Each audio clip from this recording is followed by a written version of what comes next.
All right. Hey guys, it's Heather here with Underwater Panther. I am probably not going to get all my filming done for the millennials, the millennial generation tonight, but I am going to do as much as I can. So I am now in the politics and authority section.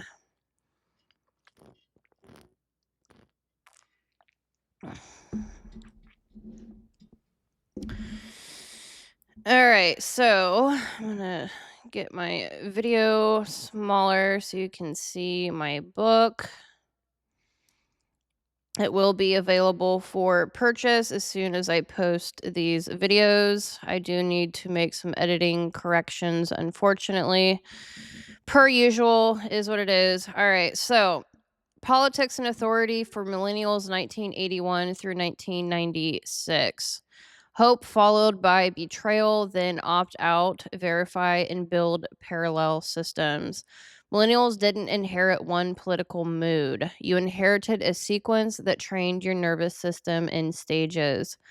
Number one, authority looks strong in the 80s. Authority lies, collapses, is incompetent. Late 80s, early 90s. Authority rebrands. 90s, third way. Authority moralizes while privatizing. Late 90s. And then, right as many millennials were forming adult identity, authority becomes a security state post 2001. So, your generation's political psychology isn't rebellious, it's forensically conditioned. Prove it, show receipts, follow incentives, and assume capture. The millennial authority baseline, the TV says adults have it handled.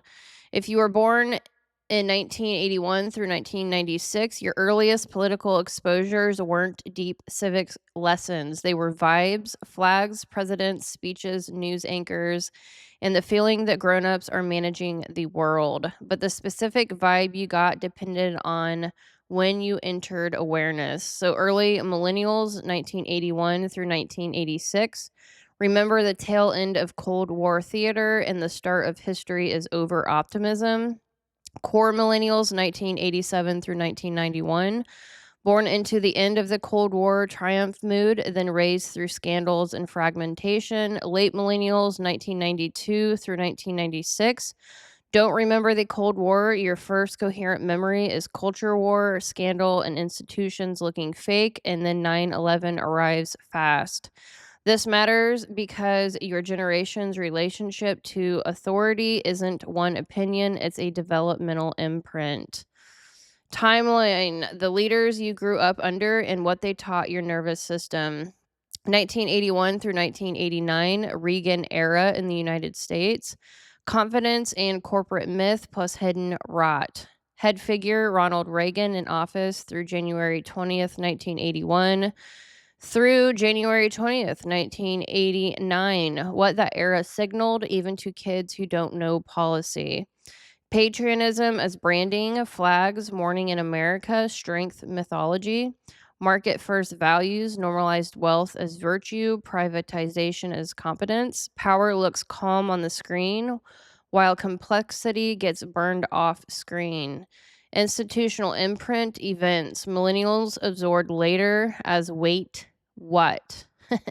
Iran Contra scandal, mid 80s exposure, public revelations in 1986 through 87. The template for official story versus what actually happened. And then the C epidemic, I'm not going to say that on YouTube, and militarized drug policy in the 80s. The template for punishment replaces healing. Rising incarceration logic hardens. The state doesn't rehabilitate, it warehouses. Translation into millennial psyche. Authority isn't parental care. Authority is image management. 1989 through 1993, we had George H.W. Bush. The Cold War ends, so why does fear stay? So he was a head figure 1989 through 1993. This is where millennials absorb a major paradox. 1989, Berlin Wall falls, symbolic, we won. 1991, Soviet Union dissolves, enemy narrative collapses, yet instead of peace, dividends and collective exhale, You get new threats and new surveillance logic slowly creeping in. Major imprint events 1990 through 91, Gulf War. War becomes televised, sanitized, narrated like a product. The recession of the early 90s, adults stressed layoffs, instability. Your secure world doesn't feel secure. Translation: even when the enemy disappears, the machine keeps moving, which teaches fear is useful to power.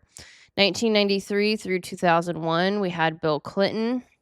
Cool modern optimism plus scandal as a governance style.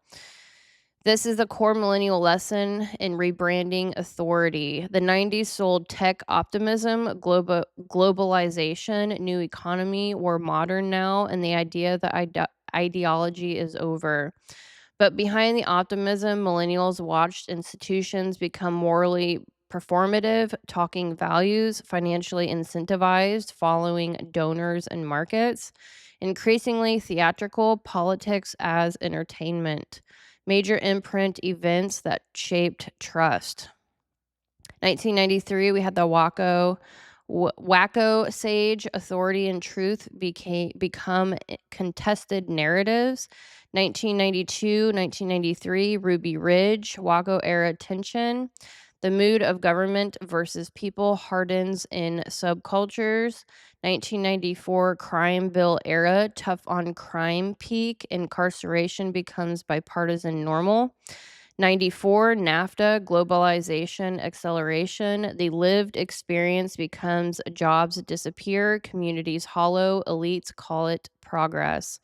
95, Oklahoma City bombing, domestic terror enters the storyline. Fear is no longer over there.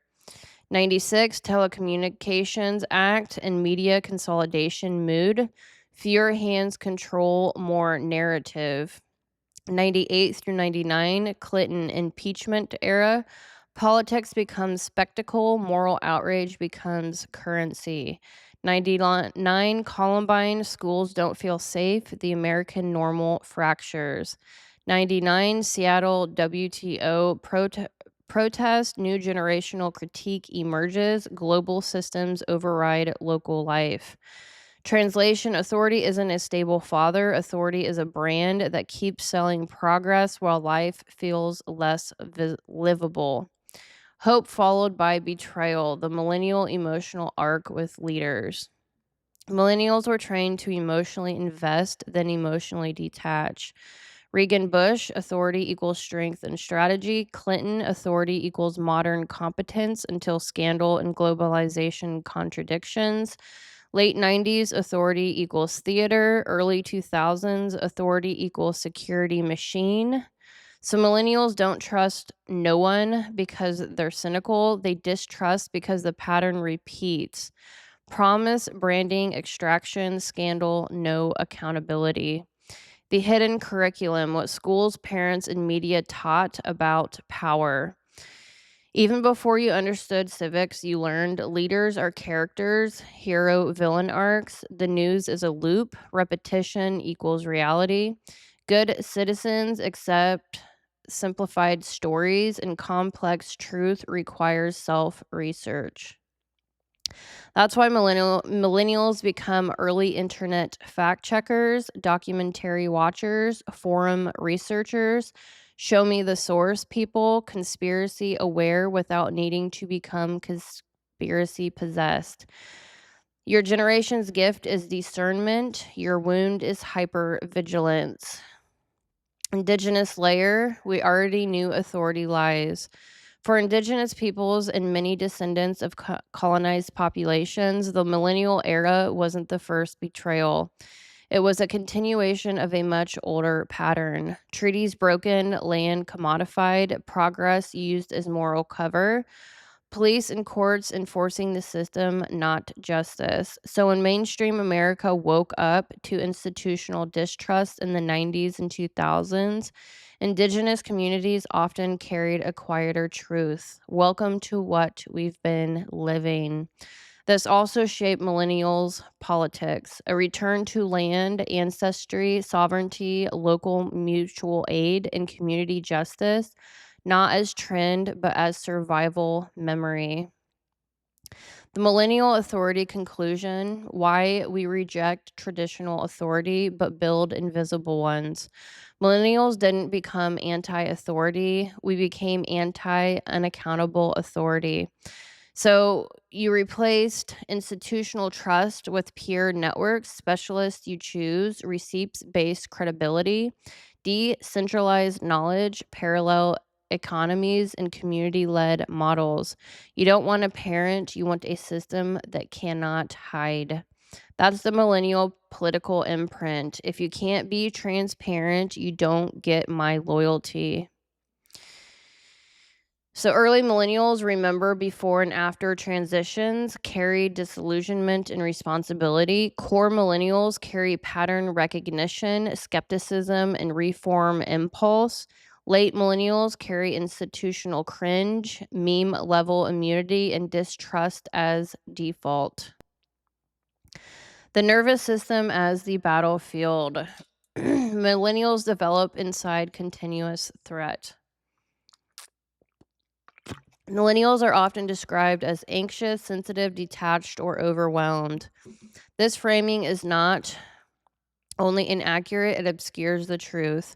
Millennials are not anxious by temperament. They were developmentally entrained. Unlike previous generations, millennials did not form a stable nervous system and then encounter trauma later in life. They formed inside an atmosphere of constant threat. Before identity consolidation, before adult cognition, before the nervous system learned what safety even meant. There was no baseline to return to. From early childhood onward, danger was ambient.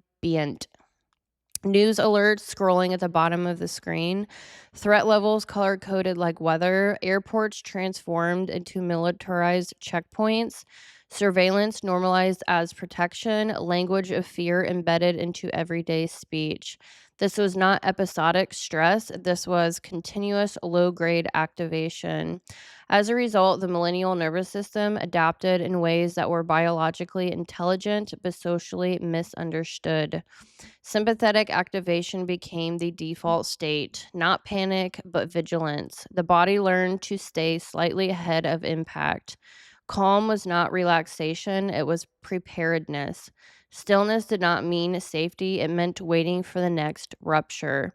At the same time, parasympathetic safety, the deep learning that I am held, protected, and can rest, was incomplete. Not absent, but fragile, conditional, dependent on internal control rather than external trust. This is where hyper independence emerged, not as personality trait, but as a survival strategy. If safety could not be relied upon externally, it had to be generated internally. Self reliance became biological necessity, not ideology. Irony, dark humor, emotional flattening, and detachment followed, not because millennials didn't care, but because disassociation became a vagal protection. Feeling everything all the time was unsustainable. Distance became regulation. This reframes everything. Withdrawal was not avoidance, skepticism was not cynicism, and emotional restraint was not apathy. It was a nervous system doing exactly what it was designed to do in an unsafe environment: adapt. Masculine and feminine expressions fractured here long before dating apps or social media. For millennial men, the constant threat environment collided with a collapsing warrior narrative. Strength was framed as dangerous, protection as suspect, aggression as pathology. Yet danger remained real. The result was paralysis, guilt around power, shame around assertion, and withdrawal from protector roles that no longer had moral coherence. For millennial women, vigilance intensified, threat perception sharpened, emotional labor expanded, safety management quietly migrated into the feminine nervous system, not by choice but by necessity. Anticipation became survival. Overfunctioning became normal. Rest felt unsafe. Polarity destabilization did not begin in relationships, it began in the body. war memory that pre-existed the news cycle. For indigenous peoples and descendants of colonized populations, millennials were not merely reacting to global conflict, they were recognizing it. What the war on terror presented as new, occupation framed as security, surveillance justified as protection, violence cloaked in moral language was not structurally familiar. The language had changed, the mechanics had not. For these lineages, war had never ended. It had simply been renamed. Boarding schools had already taught what prisons would later reinforce: identity stripped for compliance. Reservations had already demonstrated what occupation zones would normalize: land controlled under the guise of safety. Broken treaties had already trained generations to expect promises without follow through. So when post 9/11 narratives unfolded, something ancient activated beneath the surface. This wasn't ideological disagreement, it was ancestral memory. Millennials carrying this inheritance felt the dissonance immediately.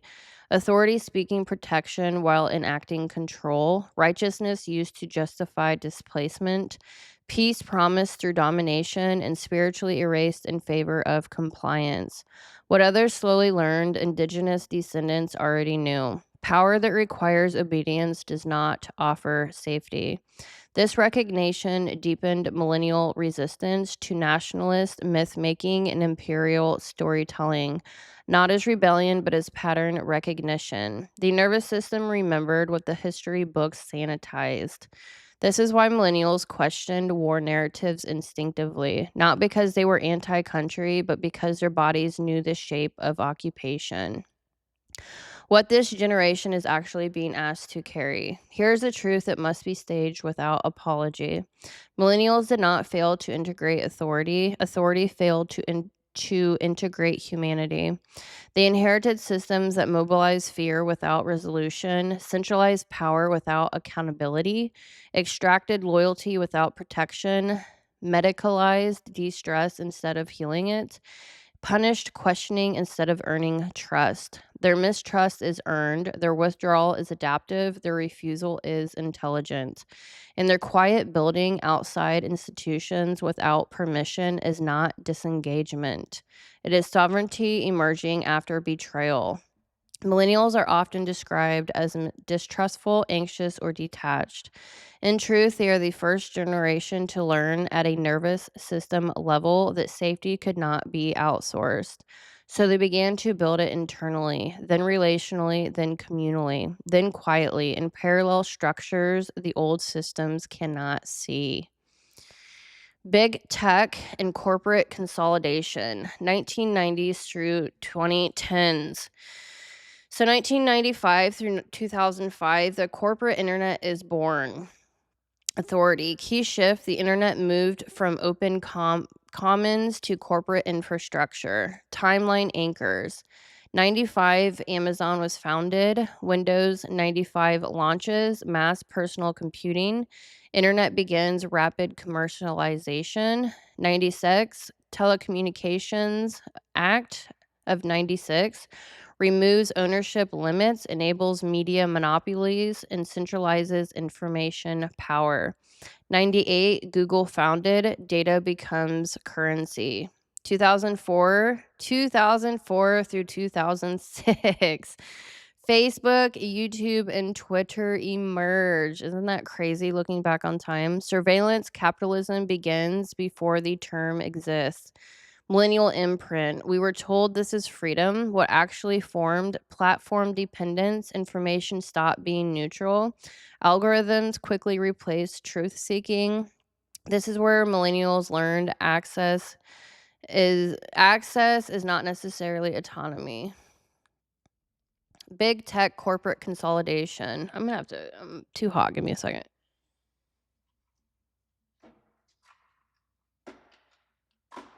All right. Whew. Gracious. I'm burning up. All right, so millennials were the first generation to grow up inside a fully corporatized information environment, but they were not told this is what was happening. They were told they were witnessing freedom. Between 95 and 2005, the internet shifted from a decentralized exploratory commons into privatized infrastructure owned by a small number of corporations. This transition happened quietly through policy rather than force. In 95, Amazon was founded and Windows 95 brought personal computing into mainstream. The internet became accessible, useful, and rapidly commercialized. In 96, Telecommunications Act removed long-standing ownership limits, allowing media consolidation at an unprecedented scale. Information channels that had once been pluralistic were centralized under corporate control. In 98, Google reframed information itself as a resource to be indexed, ranked, and monetized. By 2004 and 2006, Facebook, YouTube, and Twitter completed the shift. Communication, social life, and identity expression were now mediated by platforms whose business model depended on data extraction and attention capture. Millennials were told this expansion represented openness and empowerment. What actually formed was platform dependence. Information stopped being neutral. Algorithms quietly replaced curiosity, flattening truth into engagement metrics. This is where millennials learned a lesson that would repeat across every domain of life. Access is not autonomy. Monsanto, GMOs, and food sovereignty collapse. 96, the seed line is crossed. This is not symbolic, it is literal. So I'm a farm kid, and this certainly, certainly is a thing.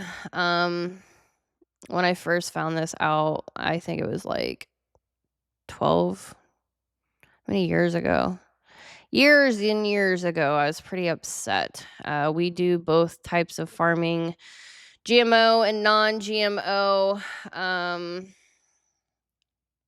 The different generations have different styles of farming still, even within my own family. It is quite interesting. But yeah, certainly nice to know this information. So 96, Monsanto introduces Roundup Ready GMO seeds. Seeds are patented, farmers legally prohibited from saving and replanting. Cross-pollination lawsuits follow, seed sovereignty ends. What changed at a civilization level? Food became intellectual property. Life itself became licensable, and nature moved from inheritance to subscription model. Millennial imprint. We grew up as food quietly declined. Chronic illness normalized. Natural became expensive. Distrust of corporations entered the body, not just the mind. Monsanto, GMOs, and the collapse of food sovereignty when life became licensable. In 96, a line was crossed that most people did not realize was permanent. Once you open Pandora's box, you cannot close it.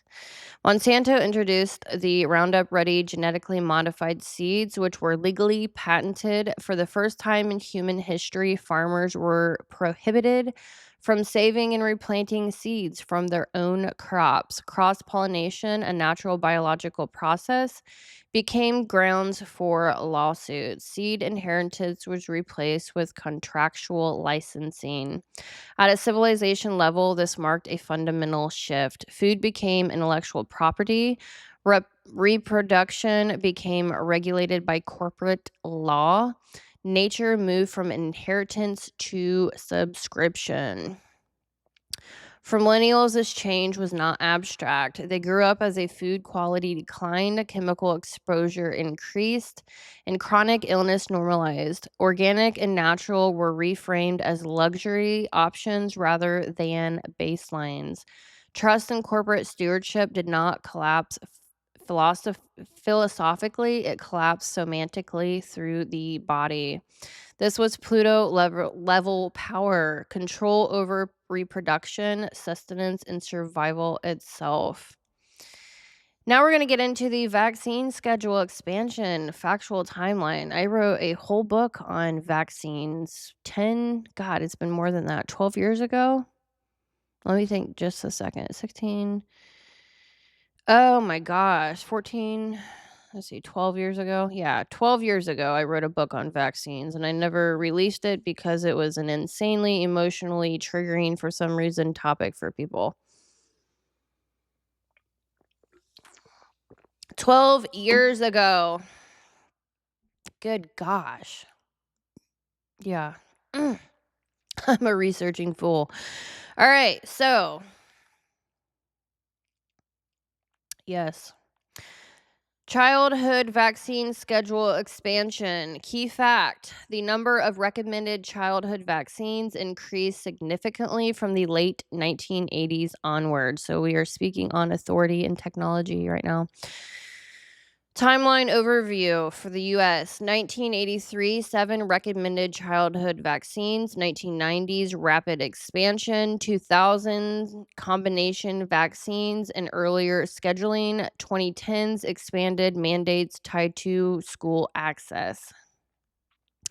Important distinction: so this is not anti-science, it is about consent, transparency, and pace. Parents were increasingly mandated, not informed. Liability protections for manufacturers increased. 1986 Act. Millennial imprint. Our bodies became sites of policy. Our parents were told don't question. Correlation debates were dismissed, not studied publicly. Trust eroded because questions were punished. Vaccine policy expansion and liability law when medicine became mandates. This section is not about ideology, it is about law, consent, and pace. In 1986, prior to most millennials being born, the U.S. passed the National Childhood Vaccine Injury Act. This law removed liability from vaccine manufacturers, preventing them from being sued for injury in civil court. I learned this 12 freaking years ago. Claims were instead redirected to special federal compensation program. This legal shift fundamentally altered the power dynamic between the public, the state, and pharmaceutical companies. At the same time, the childhood vaccine schedules expanded rapidly. Parents were not invited into nuanced discussion. They were instructed to comply. Questions were treated as threats rather than participation. Debate was framed as ignorance. Transparency narrowed as authority hardened. For millennials, the imprint was clear. The body became a site of policy. Consent was procedural, not relational. Dissent was punished rather than addressed. Trust eroded not because science failed, but because dialogue did. I am going here. I'm probably going to get a strike on this video. Probably the last video. Anywho, autism and neurodivergence boom. Cultural reality. Whether causes are debated or not, the experience is undeniable. Autism diagnosis rose dramatically from the 1990s onward. Special education expanded rapidly. Millennials were the first generation mainstreamed with neurodivergence, both diagnosed and undiagnosed in large numbers. Schools were unprepared, families were unsupported. Regulation was often outsourced to medication rather than environmental change or relational attunement. Difference was medicalized. Sensitivity was pathologized. Nervous system diversity was framed as defect rather than information. This experience shaped millennial behavior profoundly. They learned to research independently, question standardized narratives, and explore alternative models of health and regulation. Skepticism towards one size fits all systems became instinctive, not ideological. Millennial imprint. Difference was medicalized, sensitivity pathologized, regulation outsourced to medication. Systems adapted administratively, not humanely. This fed directly into mistrust of institutions. DIY research culture. Do it on your own. Alternative health exploration and skepticism towards the one size fits all narratives. Why this matters for war and authority. So, the pattern millennials noticed: war without victory, food without sovereignty, medicine without consent, technology without ethics, and authority without accountability. Different domains, same structure. Power centralized, responsibility externalized, and consequences individualized. This is why millennials research obsessively, distrust official narratives, refuse blind compliance, build parallel systems, and reject inherited authority models. Not because they're difficult, because pattern recognition kicked in early. They saw that authority no longer protected life, it managed it, it monetized it, and administered it. Millennials did not reject authority because they were rebellious. They rejected authority because the authority crossed the line from protector to proprietor of land, body, data, and life itself. Alrighty, I hope you enjoyed that video. Please like and subscribe. And my next video is going to be on education.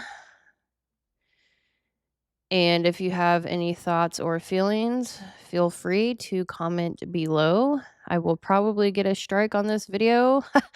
The last time I tried to talk about this information, I got a strike. I'm ready for it. Oh well, at this point in life.